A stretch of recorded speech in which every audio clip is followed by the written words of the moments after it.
Liam Payne's body will soon return to the UK for the funeral next week. Plus, we got to talk about a friend of his who is now in the spotlight for allegedly trying to isolate him.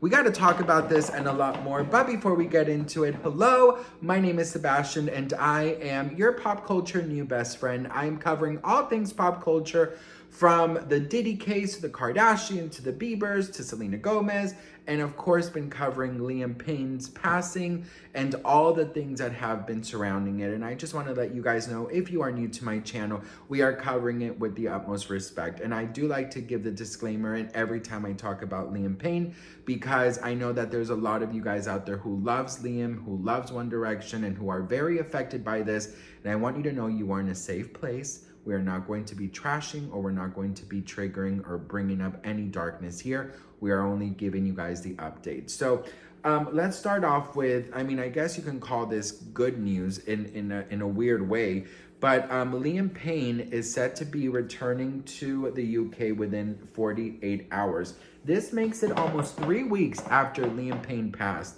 Says here that Liam Payne's body will be flown back to the UK by Monday at the latest. His funeral is expected to be taking place next week. It comes almost three weeks after the musician tragically passed. It says here that undertakers are now said to have moved the late One Direction singer from a Buenos Aires morgue to the 1820s founded British cemetery in the northern part of the Argentinian capital, after prosecutors gave his heartbroken dad, Jeff, permission to take him home. And local media are reporting that this will take place tomorrow or Monday, 48 hours maximum, once the embalming process is finished. Respected Argentinian daily La Nación said Jeff had been told personally in a new meeting with prosecution chief Andres Madrea he could return to the UK with Liam's body 2 weeks after flying to the South American country following the 31-year-old's tragic passing. It said all the documents are ready for the former One Direction singer to return to his homeland so a funeral can take place there next week. When Jeff Payne reached Argentina on October 18th, he was told the repatriation process could take between 4 and 5 days. But because of the circumstances surrounding his son's passing, things took longer than expected. Prosecutors have yet to confirm results are back from the toxicology and tissue tests Liam's dad was told would have to be completed before Liam would be able to go back to the UK. For me, it's so crazy that this has taken so long. And of course, I understand that there should be an investigation done. There has to be, a lot of closure in this. You want to know exactly what happened to your son. For me, I feel so sad for the family that it's been so long. Imagine you losing someone and it's just a wait for the funeral, because when the funeral hits, that's sort of when you can really start with the grieving process. That's sort of like the closure that your soul needs to be able to move forward. Now, it has not been revealed if they have found anything, if there's any evidence. There's still no word on what they found in the raid at the hotel. There's still no word if any of the hotel employees will be, processed or booked or even arrested for, any involvement in Liam Payne's passing. There is still a lot of missing pieces. There's still a lot of he said, she said. There's still a lot of people saying that the media in the hotel is lying. So there's just so many things. There's also talk about CCTV cameras that allegedly caught Liam Payne fainting and falling over the balcony. But there's just so many different versions of what happened, or different people saying different things. There is, of course, mediums talking out and psychics talking out about that Liam Payne, this was not intentional, or he didn't do this. There's a lot of different things. A lot of people, don't believe that he took his own life. I personally believe that there is something missing here. I think that there is definitely a big part of the story that we don't know about. And I do believe that as soon as they find out, it's going to maybe take a little bit of time for the public to know. I think first what they want to focus on is returning Liam to the UK, have the funeral this upcoming week, and then finally move forward with the results, or with what actually came out from the investigation. Do I think that there was some shady dealings going on? I do. I personally do. This is not me trying to engage with conspiracy, but there's just a part of me that doesn't believe that he took his life, or that he, and I just don't believe that he did this to himself. That's just my opinion. But anyways, so I'm so grateful that Liam will be able to go back to his, to his family, to his country, and to be laid to rest, and the family can finally, have some peace. So I also found something really, I found an article, okay, on page 6 about a friend of Liam Payne. His name is Rogelio Nores. And I found some interesting things about him that I just felt like I could share with you guys. So let's just read this together. It says here that it was by chance that the tragic Liam Payne met Roger Nores, the Argentinian multimillionaire who was a former teen heartthrob who was with the former teen heartthrob fatal hours before he passed. So he was one of the last people to see Liam Payne. It says here that he was with him just hours before he passed. Now, Roger has not spoken out, but I would be very curious to see what his take on Liam, how he was hours before his passing. I think that's very necessary for him to speak out. It says here that things were looking brighter for Payne in the recent months. He recently moved into a $9,500 a month Spanish-style mansion in Palm Beach with his girlfriend, social media influencer Kate Cassidy. Okay, so this past summer, Roger went back to Europe with his girlfriend, and Liam went to Manchester, England to film building the band, okay? And it says also here, do you guys remember when I talked about how allegedly his former record company and his former team was shocked that he was going to be working, and allegedly his manager was the one who kind of pushed him to work, but that he was in no shape or form to even be filming anything or even to be working. So Roger, it's being believed that he was a very pivotal person in Liam's life. While others thought that Roger Nores was trying to isolate Liam, says here that Roger was actually just trying to keep Liam as clean as possible. And while he was in the US, he was very clean, but Roger was very concerned when Liam went back to Manchester to film the Netflix show, because they all know that Liam knew allegedly a lot of drug dealers there. So it was not a safe environment for him.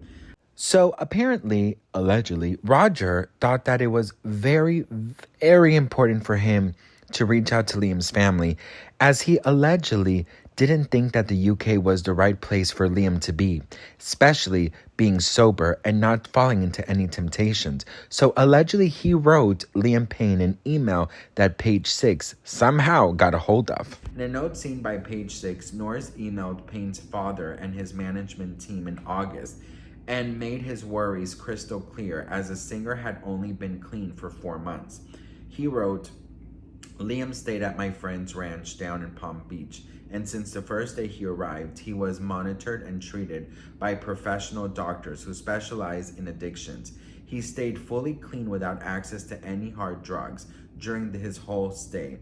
The plan was for him to work on the preparation for a music tour and stay healthy and busy with work, a plan he successfully followed during his whole stay in the US.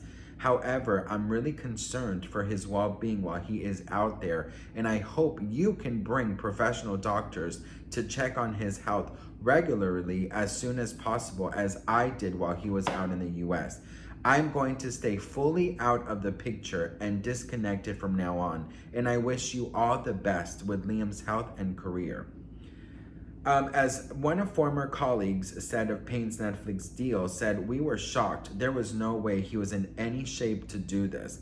So basically, allegedly, his girlfriend, Kate, was not happy about this relationship with Roger, because allegedly they became friends way too quickly, and that he was always surrounding Liam, brainstorming, giving him advice. He was a very, very big person, like a big presence in Liam's life, and allegedly his girlfriend was not thrilled about that. But she lived with the situation because what else can you do, right? One source did say that Nores said they were opposites. Roger had never tried a drug in his life. He never drinks. He's not a party guy. He's intellectual. And Liam was the opposite. But they loved talking to each other. Liam was the kind of guy who would ask 20 people for advice, and Roger was one of them. The pair were indeed close, and Nores would often join Payne in the recording studio. Payne was even forced to deny they were lovers, as he said on a Snapchat video. There was a lot of things in magazines saying that me and Roger were gay together. It's not true, unfortunately. Although, if I was, I might go for him. Who knows? But I'm not. So I won't. And I know he's not, so he won't either. That clears that up. So basically, this guy, Roger, was heavily involved in Liam's life. And to the point where people thought that they were spending way too much time together and allegedly they were lovers, okay? Now, in Hollywood, in the music industry, in any type of industry that involves a lot of money, there are a lot of people out there who want to take advantage of you, okay? Whether it's for fame, money, you know, connections, whatever, right? So of course, people around you become a little bit sus about just anybody who comes into your life, right? And I believe that, you know, Roger, being a multimillionaire himself, he didn't really need a lot of anything from Liam. Maybe if you want to, you know, argue, he wanted some exposure, right? But I really do believe that, you know, there's a lot more to this story. And I think it's important to understand, you know, that the articles are saying that he was allegedly with Liam just hours before he passed. And if this article is all true, he was very concerned for Liam. And he was so concerned that he allegedly wrote an email to Liam's family. And he was like, look, you guys need to step up. You guys need to do what I've been doing, because that is how we have been keeping Liam clean. You know, I care for Liam. It's sort of like, the way I read this article, it really felt like Roger took a role of sort of like a parent, sort of like a guiding light for Liam, you know? And while some argue that he was trying to isolate Liam from everybody, you could also argue that maybe he was isolating Liam from people who only wanted to use Liam. Listen, when there's money involved, nobody gives a damn about your well-being. They don't care about how you are, your mental health, your physical health. They don't care if you're sober, if you're an addict, if you're trying to stay clean. They don't give a shit about nothing. What they care about is what they can get out of you.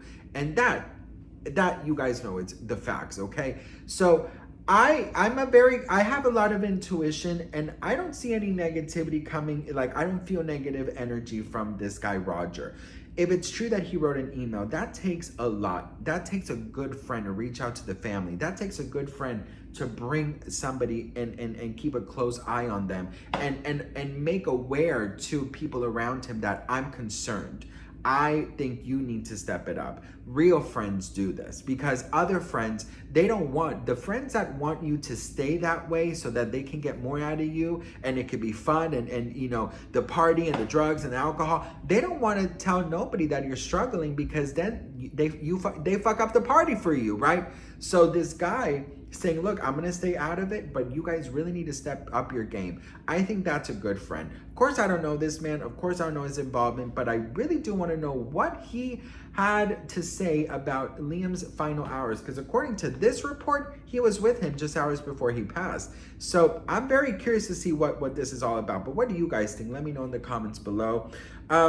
I'm once again just very, very grateful that Liam is on his way, hopefully, to his family, and that they have this funeral. Once again, if this is like a place where you can get into the funeral, or you know someone who works there or something, I just pray that you don't do anything stupid. I pray that you don't go in there. I pray that you don't take pictures. I pray that you don't harass the people that are out there. I pray that you understand that these are grieving family members who are waited almost 3 weeks to say their final goodbyes. This is not a moment for the fans. This is not a moment for the public or the media or the news outlets or anything. This is a moment for the family. So I hope you guys remember that if you're planning on doing something silly like going and trying to take a picture with Harry Styles, okay? Because I've seen the videos and I've seen the comments of some people making plans to go and to fucking sneak in and try to take pictures of all the family members and all these things, because news outlets are trying to offer a lot of money for people to take pictures of anything. So I hope you know better than that. Anyways,